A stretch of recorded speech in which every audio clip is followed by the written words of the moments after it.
بسم اللہ الرحمن الرحیم۔ کسی عزیز نے سوال کیا ہے، اگر کسی شخص نے مال حرام مثلا سود ہے، رشوت ہے، جوا ہے، اس جیسے پیسوں سے قربانی کر دی تو کیا اس کے اوپر سے واجب ساقط ہو جائے گی یا دوبارہ قربانی کرنا پڑے گا؟ جواب دے عین نوازش ہوگی۔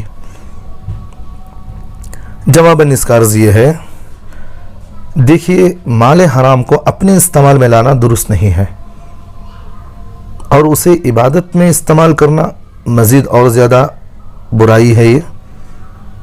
اس کا اصل مصرف یہ ہے کہ جس کا مال ہے اسے واپس کر دیا جائے، اور اگر واپس کرنا ممکن نہ ہو تو فقراء ہیں، مساکین ہیں، ان پر آپ صدقہ کر دیا کریں۔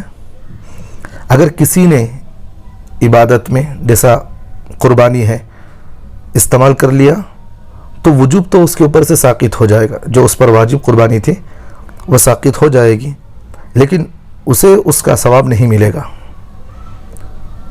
وجوب اس لیے ساقط ہو جائے گا کیونکہ اس رقم سے جانور خریدنے کے بعد وہ آدمی اس کا مالک ہو گیا۔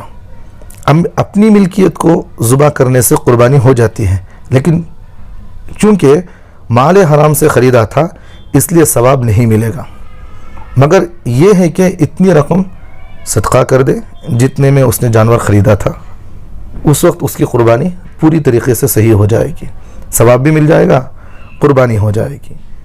سمجھ میں آ رہی ہے بات؟ اللہ ہم تمام کو عمل کی توفیق عطا فرمائے۔